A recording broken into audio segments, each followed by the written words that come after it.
Do you love movies? So do I. What's up, y'all? It's KB, and I love movies, inviting you to listen to The Conversation, a film podcast where passion meets perspective and opinion. From the old school to the new, I invite a guest on to discuss the movies that thrill us, challenge us, break our hearts, or even blow our minds. There's always new episodes dropping wherever you get your podcasts. So join the conversation. We don't just watch movies. We love talking about them too.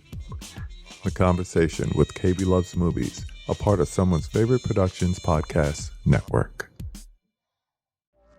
Hey, this is Jason Kleberg from the Force 5 podcast, a show that forces a guest to come up with a movie-themed top 5 list topic, and then we reveal our picks on air. Top 5 heist films, top 5 tearjerkers, top 5 movie dogs. Every show you'll be asking yourself, what would be on my list? Guests include directors, screenwriters, actors, podcasters, musicians, authors, and even a professional wrestler. Subscribe to the Force 5 podcast, and you won't just be a listener, you'll be a list nerd. The Force 5 podcast, available wherever you're listening now. Hi, this is Mark. I wanted to jump on here before the episode played and apologize for the tinniness of the audio this time around. I'm not exactly sure what happened. Still kind of fiddling with this headset microphone. So my apologies in advance. Hopefully it doesn't deter too much from this super exciting episode. Thanks as always for listening. Welcome to Wake Up Heavy, the world's greatest horror movie podcast. Hello, and welcome to Wake Up Heavy, Recollections of Horror. This is Mark Begley, your host, and today marks the 1-year anniversary of the start of our stay-at-home order in California. So on this date last year, my daughter and I started working and going to school from home. I think shortly thereafter, my wife started. Boy, we thought this would all be over by summertime, and were we wrong? This is the start of our daily walks, our daily bread making. You know, everybody was picking up new home hobbies. The sourdough explosion was happening all over the country. And we'd always baked bread here at home, but I think the fear was we're not going to be able to get to the store and buy stuff. Yes, what a wonderful year. Thanks to the last administration, things went royally and horribly wrong. We're getting back on track. Vaccinations are going out. I have been vaccinated, fully vaccinated for over a month now, as has my wife. Daughter isn't eligible because she's not old enough. Things are looking up. Things are looking up. And hopefully by this summer, we'll start getting back out and about and back to semi-normal. So last year, because of all this, I developed what people are calling smooth brain. Smooth brain. Ha ha ha ha. And you've heard me talk about that on numerous episodes, just not really having it all there upstairs and being able to dedicate a lot of time and energy to recording or even watching movies. My movie watching last year decreased quite a bit, and it's way down so far at the beginning of this year. Part of that's work, part of that's just dealing with all of this stuff that's going on, and part of it is having a bunch of people in the house that aren't normally here when I usually record. Still sticking with oddball episodes. I'm not going to talk about Devo this time. But I am going to continue with some of those childhood memories, not necessarily childhood obsessions this time, but I was thinking about how and what I used to watch when I was a kid, and more so the how. And I've mentioned this in passing in the past in numerous episodes about my family not having a VCR until probably I was 14, I would say. Maybe 13, but that seems way too soon. Probably 14 or 15. I would say 1984 or 1985. Or sorry, 83 or 84. Maybe even later. Maybe it wasn't until 85.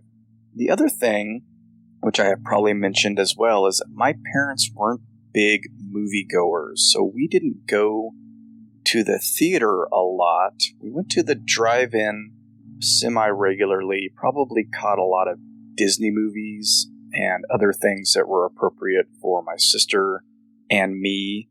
Do you remember one instance, and I can't recall if it was a re-release of Jaws or if it was when Jaws 2 came out, but I'm pretty sure it was, I want to say it was Jaws, but it was a re-release and it was out with Orca at the drive-in, and we saw that double feature, and I remember being pretty freaked out by Jaws, or maybe it was Jaws 2. I got those movies confused like I did Halloween and Halloween 2 back then, because you would see them around the same time and I would forget which parts were in which movies.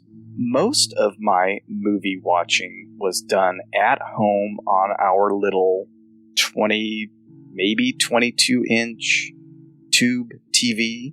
At least it was color. That's where I experienced a lot of the movies that were probably a little not appropriate for my age at the time, but of course, since they were edited for television, I don't think my parents thought too much about it. Things like Marathon Man or Dog Day Afternoon. Is there any special country you want to go to? Wyoming. Or Serpico. I remember catching those on TV, and I believe it was generally Friday, Saturday, and Sunday nights that movies played on the network stations. And at that time, growing up in the 70s and early 80s, that's pretty much all we had were the 3 network stations and a couple of local stations. The main local station was Channel 26. That was the Fox affiliate before Fox kind of became a network in the late 80s. That's where I saw things like Tourist Trap on that fateful Saturday afternoon, on Action Theater, or whatever the horror connotation was. And I can never remember if the horror time slot had a name. Like, I don't think it was Chiller Theater or anything silly like that, but I can't remember. I just remember Action Theater, and that encompassed all kinds of genres. Sci-fi, horror, western, action, and later on, kung fu movies. And that was actually called Kung Fu Theater. From the time I started watching movies up until 13, 14 years old, I caught a lot of stuff on Action Theater. And that meant that if you caught something and you enjoyed it, you had to wait on the whims of the TV stations, on the licensing, the syndication of films or TV shows before you could catch it again. I told that story on the Tourist Trap episode of how I basically searched the TV guide weekly for a year or more to see if that damn thing was going to show up again. Can't remember if the second time I saw it was actually on TV or if I finally rented it. I know I rented it at some point because I was surprised that there was no nudity in it, which I also mentioned on that episode. But you didn't get to tape it because we didn't have a VCR. Not very many people did pre-1982. And you couldn't go rent it because, again, that wasn't a big thing yet. My memories of movies would often get really confused with my imaginings. So things like Marathon Man, I kind of conflated with Foul Play a little bit because one of the villains is sort of similar in both those movies. And I still need to do that as a double feature because I think that's an awesome idea. And maybe throw in a little Murder by Death in there, because that is another movie that I saw numerous times over the years on TV, well before I ever rented it or saw it on cable. And that's the other thing that I know I've mentioned. We didn't have cable until even later. I think I was maybe a junior or senior in high school before we actually got cable. So it was past the good days of MTV already and getting into when they were barely playing music at all. And I think we had HBO and Showtime and Cinemax, maybe not all at once, maybe not all 3, but combinations of those 3 throughout the years. I don't remember watching a whole bunch of horror on cable, though. It was mostly comedies, dramas, and action films, and I don't know why that is. I don't ever remember recording a horror movie on the VCR and watching it later. Maybe I just missed the times when they were playing. But back to the old days of just the TV, that action theater block on the weekends on Channel 26 are what introduced me to so many things that I still like today. Not just horror, but definitely that, including the Universal Monster movies, including tons of the Hammer horror films, and I have mentioned my fascination with and search for Frankenstein Created Woman.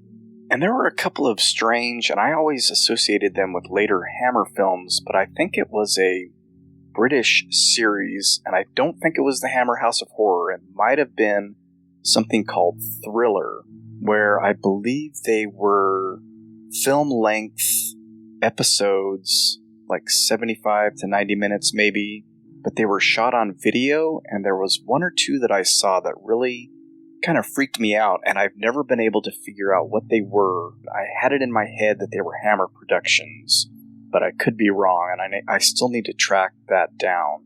I just remember them looking like what soap operas looked like. That means that they were shot on video. At the time, I didn't realize that. Curious if anybody knows of early 70s British horror shot on video that isn't the Hammer House of Horror, because I've watched a bunch of those, and I don't think it's those. And I don't think it's the Roald Dahl series either. Maybe it's Thriller, and I need to check those out. I gotta find where those are streaming. There was one about a haunted house that really, maybe it wasn't a haunted house. I don't know. I need to track it down and figure it out. But the other thing that I mentioned was the Kung Fu Theater.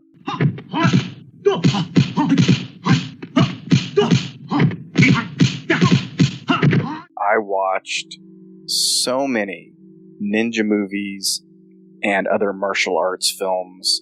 I wouldn't have any idea what any of them were, as I'm sure the names were changed anyway. What I did watch was enjoyable, and I remember kind of rediscovering Jackie Chan later on in the 80s because of the Incredibly Strange Film Show, and going, oh, he was one of the guys that was in a lot of these movies that I watched. And there was one in particular, and again, I don't know if this is an actual memory or something that I created in my brain. Smooth brain. But it was a ninja film, and there were a bunch up in a tree, probably doing the wire stuff that became so prominent. And another guy was down below and had a long spear, and he was poking it up in the tree. And my memory has it being that he poked somebody in the leg, and that person, it was like their tendons or their muscles were coming out. Maybe he stabbed him in the stomach and it was their guts, but I just remember some kind of viscera coming down as this person strained to stay up in the tree. That doesn't sound right. And thinking, wow, they left this in, and this is really kind of disgusting and amazing, and I wouldn't have any idea where to search for trying to find that film again. But of course, the dubbing kind of got me used to that whole idea of mismatched sound and how that affects the overall feel of a movie. My dad would always come in from doing yard work and mimic the mistiming of the dubbing. The other thing that my dad and I watched due to action theater was all the spaghetti westerns and the other kind of westerns like Charles Bronson. We watched Death Hunt God knows how many times. All of the Clint Eastwood movies over and over again. And again, having that ADR'd sound on there prepared me for how that stuff would go later on. And I think Ronnie and I mentioned that in the Suspiria episode, how you're used to it, but it still lends that odd touch to a movie. A lot of those films that have odd touches are what really stick with me. Just because of the dubbing, I have such fond memories of all the Kung Fu movies that I watched. And of course, once we got old enough to where my mom could drop us off at the theater, we did go to the theater more, either my sister and me or us with friends. I have fond memories of seeing Star Wars even though I was only 8 at the time, but, that could have a bunch of us with a mom in the theater. But after a certain age, she would just drop us off. I know when I saw things like The Outsiders or Elephant Man or even Time Bandits, it was with another friend or for a birthday. And Mom would go to the mall after dropping us off and then come back and pick us up when the movie was out. Once VCRs came into fashion and once we got ours, it was mostly VHS. I don't have a nostalgia for VHS as a way to watch movies. My nostalgia lies in that was my introduction to so many amazing films that I've discussed on the show. Watching movies at home on that little TV for the first 12 or 13 years of my life really holds a lot of fond memories. I mean, I could go through just dozens of lists of films. The Dexter Riley movies with Kurt Russell, the Disney films that he did.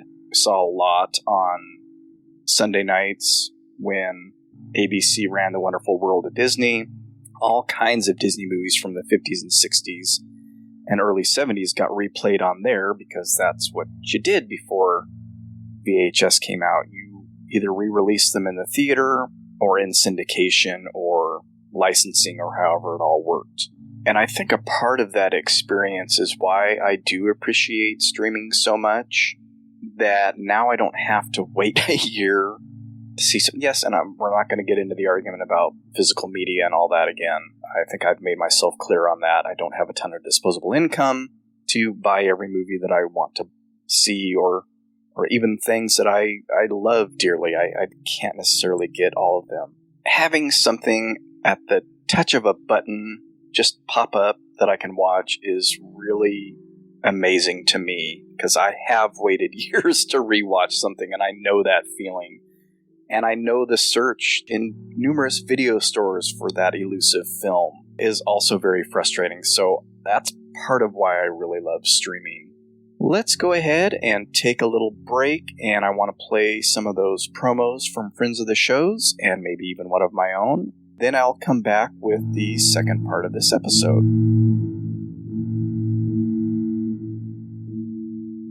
Here's what some people are saying about the Projection Booth podcast. The Projection Booth is single-handedly the greatest film podcast you could ever listen to or could possibly want. Top notch. 5 stars. This has quickly become one of my favorite film-related podcasts. Always interesting. A completely unpretentious yet fully comprehensive look at films from all genres. This podcast is an amazing resource and one that helps in the discovery or rediscovery of films for anyone who enjoys thinking about cinema. If you love movies and podcasts, subscribe and enjoy the Projection Booth. Every episode is beautifully crafted to give you a true audio experience, a wonderful companion to the films they cover. The Projection Booth is awesome. A wide range of films covered from classic to cult to contemporary, thoroughly researched, very entertaining, and always informative. Projection Booth Podcast, with new episodes available every week at projectionboothpodcast.com. Greetings!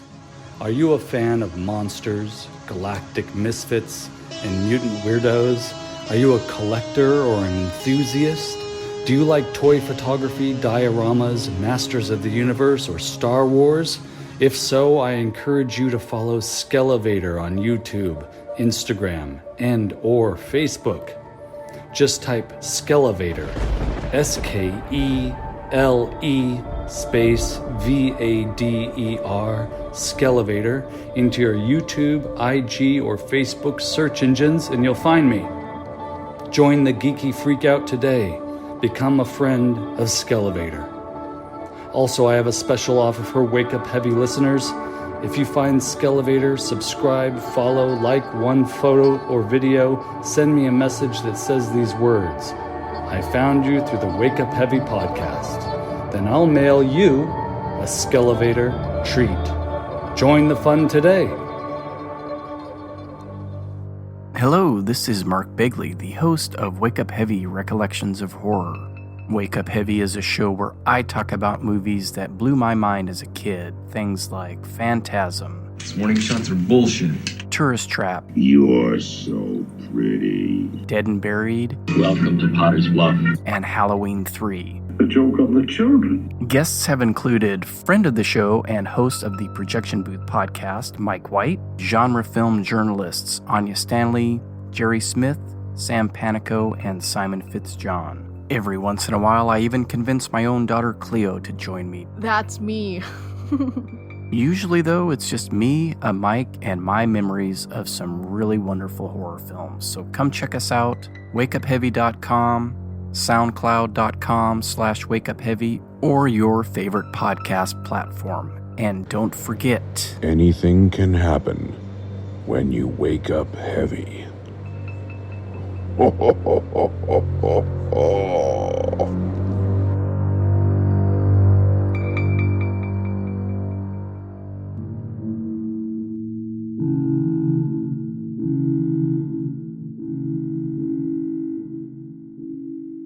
The other thing that I wanted to talk about was the 10-year anniversary of the Projection Booth podcast.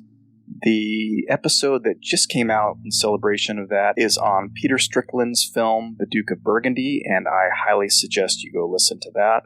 Peter Strickland is, of course, one of my favorite directors, and you get to hear him mention seeing Eraserhead at the Scala, which I have mentioned a number of times, is the day that I saw it at the Scala in London as well, and that never ceases to tickle me. He doesn't mention seeing me, though, and that kind of bummed me out a little bit. I didn't really start listening to the Projection Booth until shortly before starting Wake Up Heavy. It's been about 3 years, and I have listened to probably hundreds of episodes since then. I listen at work to the weekly drops. I would go back and listen to older episodes because there have been over 500 now. At the time when I started listening, there was probably over 300 already, and so there was a lot to choose from, and I could listen to episodes about movies that I really loved. I could also discover new movies. That is what I want to mainly talk about here. Is the Projection Booth for me now is much like the stack of books that I pored over as a teen. The Danny Peary books, the cult movie books, his guide for the film fanatic, the Midnight Movie book that I have, the huge encyclopedia of horror, and of course the Psychotronic Encyclopedia of Film. And I would go through those books to find movies to watch. And mostly the descriptions didn't spoil movies, although many times they did. And if I read something in-depth like the cult movie books or the Midnight Movie books, they basically give the movie away. And I don't have a problem with that, as I've mentioned. I don't know how many times I'm going to say as I've mentioned before on this episode, so apologies for that. I don't mind knowing all about a movie before I see it. I know that some people don't listen to Projection Booth episodes unless they've seen the film, but I come from it from this angle of poring over those books, discovering new movies, trying to track them down, being successful sometimes, not being successful a lot of the time. That Psychotronic list that I have seen maybe 25% of those movies still, and that list was created 30 years ago or more. I don't hold off until I've seen something. I go ahead and I listen to the episode or I read about a movie and hopefully find it someday. So this is a list of those new discoveries for me via the Projection Booth. A few I have tracked down, some I haven't, some I may have heard of before and read about before, but the episodes here gave me a lot more information on them than I previously had. So a few of these aren't necessarily things I'd never heard of. So let's get into it. TPB, as I like to call it, introduced me to The Apple, The Burglar, and this was part of their Noirvember. And I did catch that one, and Noirvember and Czech Timber are very helpful to me because those are blind spots. Definitely the Czech films, a few of which I've been able to track down. Continuing with my list, we have The Big Dig, Blue Collar, which I knew about but had never seen, Can Dialectics Break Bricks? I mean, how's that for an amazing title? Case for a Rookie Hangman, and I believe this was a Chuck Timber film, and I believe I saw it on Amazon Prime. Crime Wave, not the Sam Raimi film, and not the noir, but the Canadian film by John Hayes, and that I believe I caught on Prime as well. Emperor of the North, Fat City, Hard to Be a God, Horrors of Malformed Men, The Mafu Cage, which I need to see, The Magic Garden of Stanley Sweetheart, Massacre at Central High, which has come out on Blu-ray, and I am going to get it when I have some of that disposable income. On the Silver Globe, Over the Edge, which I didn't know much about. I knew it was a teen film with Matt Dillon. Finally watched it last year. Amazing, amazing, amazing movie. Puzzle of a Downfall Child, Shadow of a Doubt is a Hitchcock film that I don't think I had seen until listening to their episode. Don't know why I had ignored it before. Some of the older 30s and 40s films I have missed of Hitchcock's, but that has quickly become one of my favorites of his. And They Shoot Horses, Don't They? Which I was definitely familiar with, may have seen as a kid, couldn't really remember as I was watching it. I believe I brought that up on one of my Notes from Home episodes last year. Amazingly depressing. Actually, I think I watched it the first week of our stay-at-home order, if I'm not mistaken.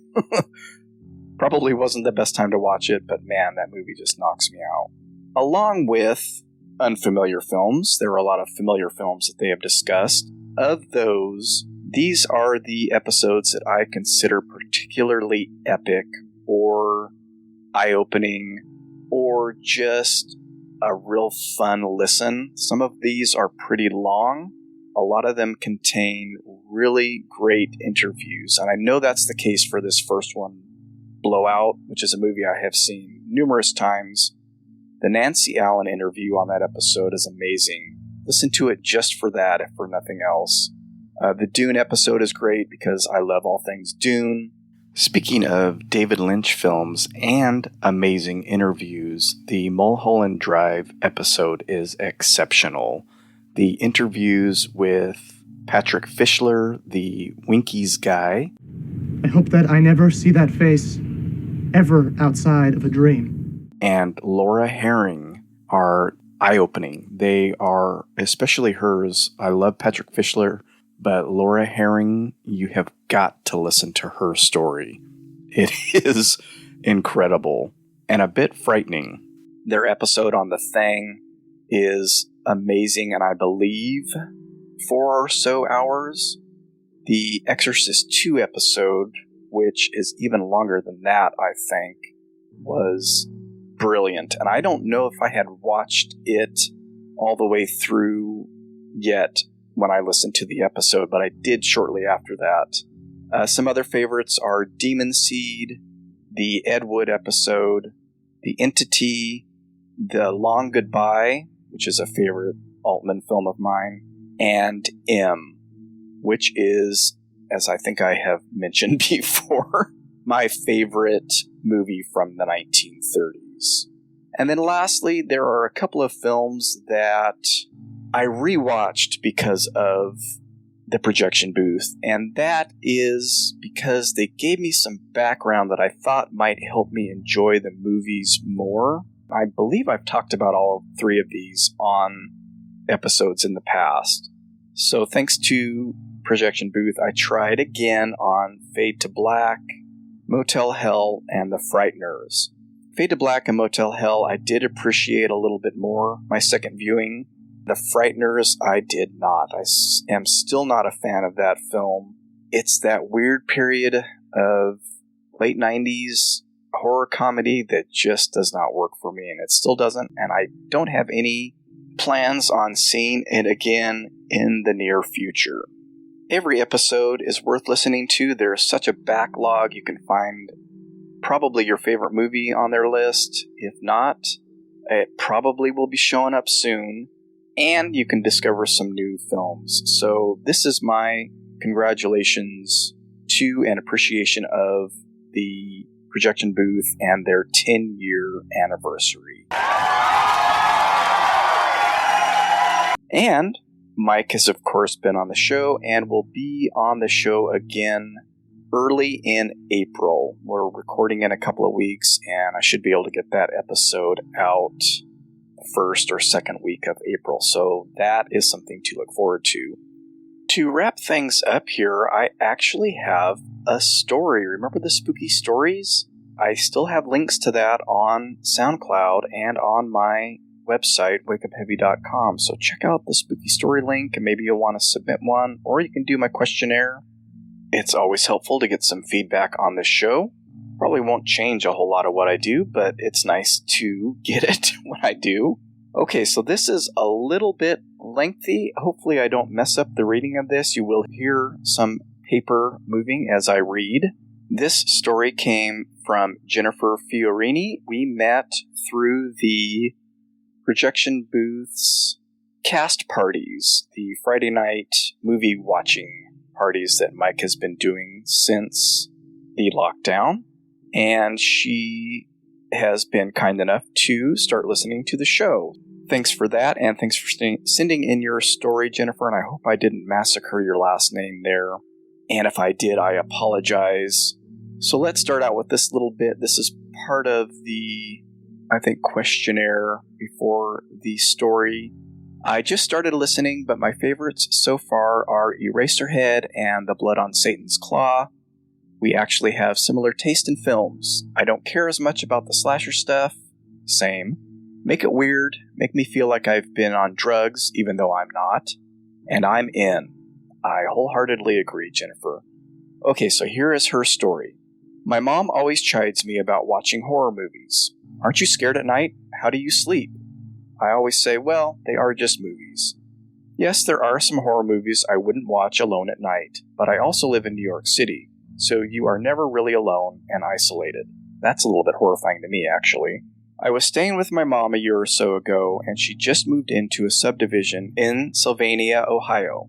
That is pretty far out from the rest of the world, so to speak.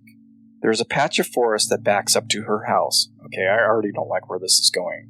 Neighbors tend to be older, and we see our fair share of woodland creatures. Sometimes, very late at night, I hear a wild dog or two outside one of the windows.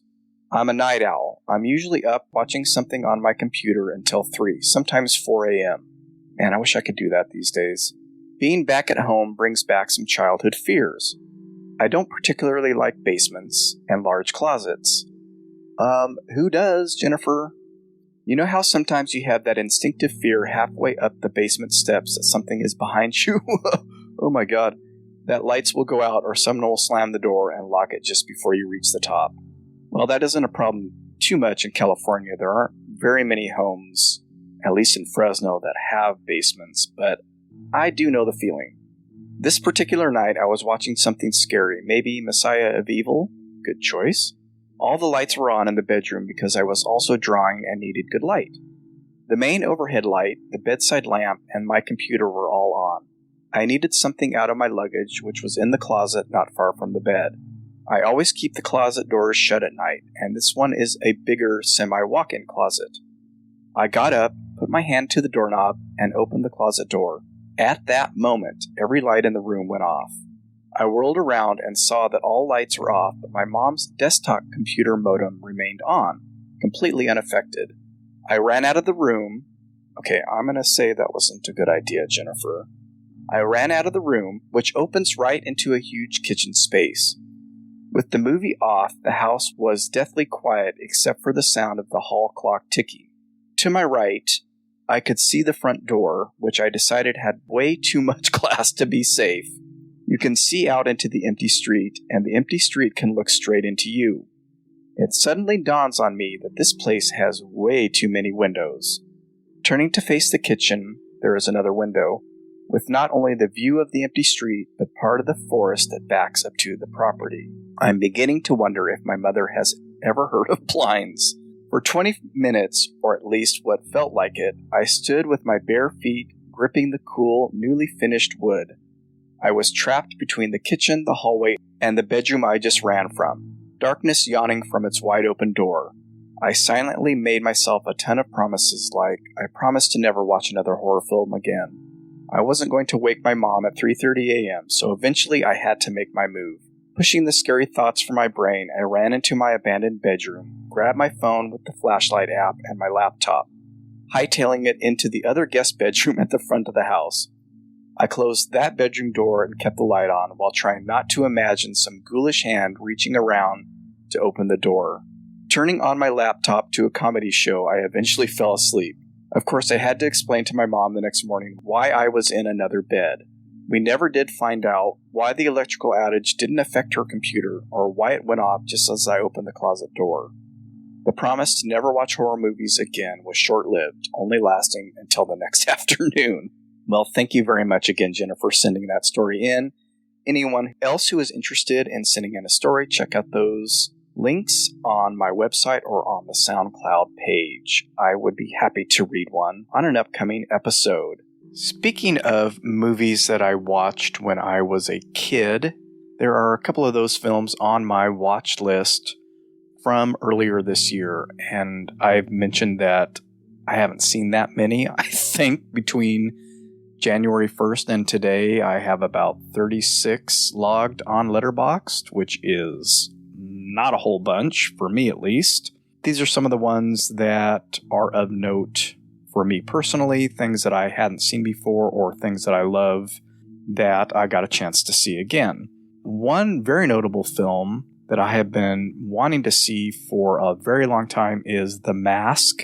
This is one of the first Canadian horror films.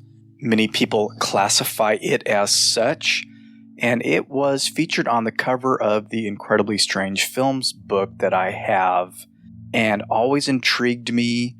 I used it as an image for something on the blog a while back, and read a bunch about it when I was doing research for the Cronenberg films. Thanks to the YouTube channel White Slaves of Chinatown, they put it up and I caught it. The dream and or hallucination sequences were in 3D, and I had a pair of 3D glasses sitting next to me on the desk where I was watching, and they actually worked pretty well, and it's amazing. It's not much of a story, but those 3D sequences, the dream and hallucination sequences, are brilliant. These two are ones from my childhood that I saw again and again, probably on TV as well as renting when we finally got our VCR. Diner is something that I always loved, and it hit very differently this time. I realized what jerks all of these guys are, especially when it comes to their treatment of women. So, I don't know, I guess I've caught the woke bug, but a lot of what they do, a lot of what they say, a lot of how they act really bothered me this time around. It's still pretty funny, and you still have some really good performances by a lot of up-and-comers, including Kevin Bacon, Mickey Rourke, Daniel Stern. Worth a watch. It may hit a little differently with you like it did for me. One that kept its, I guess, progressive nature, at least in this day and age, especially, and I think these both came out the same year, 1982, I believe. The World According to Garp. My name is T.S. Garp. What's TS stand for? Terribly sexy. I used to be terribly shy, but I changed. Which is a movie that I saw because of Robin Williams. I was a huge fan of Mork and Mindy when that show was on. And so I caught a number of his films. I think Moscow on the Hudson is the first one I saw in the theater, and it didn't really work for me that well. It wasn't goofy Mork from Ork at all. But The World According to Garp has always been fascinating to me, that going through his whole life and all the interesting side characters, again, great actors in first roles. I think this was one of Glenn Close's first roles, which is kind of hard to believe. John Lithgow, he had been in a number of things, but was mostly known for the stage. And it's still really one of my favorites. I had been looking for both for quite a while, and they both popped up on HBO Max at the beginning of January. I don't know if they're still on there, a really weird film that I had never heard of before called Roadhouse 66. I caught on possibly TCM. It may have just been another one of our cable channels with Willem Dafoe and Judge Reinhold. It's one of those small films that got overlooked, at least by me. Not the greatest movie in the world, but it was interesting to see those two together. And again, pretty early roles for both. A fascinating film I caught because of Mike White's watch parties was The Original Sin, aka The Apple Fell, which is a German film from the early 1940s, basically about Adam and Eve and Lilith, and it's all a dream of this German businessman. Really great, clunky, old-timey special effects throughout. Really fascinating visuals. If you can find that one somewhere, I definitely recommend it. I gave a rewatch of The Devils, Ken Russell's film from 1971, because it's back on Shudder. This is one I realized is not one of my favorite Ken Russell films. I prefer watching Altered States, Lair of the White Worm, and Gothic over this one. If blasphemy ain't your thing, then maybe pass this one by. A couple of more recent films that I caught were The Wretched, and I believe that's on Hulu. It was one of those movies that's kind of like a Lifetime movie. They've got that weird made-for-TV look, but this one kept me interested, and the twist at the end caught me completely off guard. And then the other one, I had been looking forward to this because I like Lulu Wilson, who has been in Ouija, Origin of Evil. She was in The Haunting of Hill House, one of the Annabelle movies. She's always very good in those movies, even if the movies themselves aren't that great. But this is the one with Kevin James as a neo-Nazi. It's basically a home invasion story, which, again, is not one of my favorite subgenres. But I like how this one was done, and it gets pretty brutal and pretty gory in parts. And I ended up really quite enjoying that one. Oh, one that I did catch on Shudder that I quite enjoyed was A Good Woman is Hard to Find. And there are all these films right now with woman in the title, Promising Young Woman, Good Woman is Hard to Find, and then there's one that's on Amazon with Rachel Brosnahan. This is the one that I've seen so far, and I quite enjoyed it, so check that one out. It is, I believe, a Shudder exclusive. I don't have much in the way of news and notes.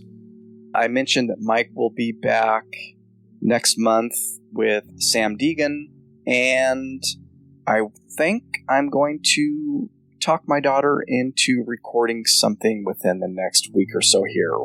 And I have a movie in mind. I am hoping she is up to watching it, and so that may drop in the next week or two. And no, I won't mention the or episodes this time. Until then, stay safe, be smart, keep wearing your mask, even if you're vaccinated like I am, and don't forget, anything can happen when you wake up heavy. Ho, ho, ho, ho, ho.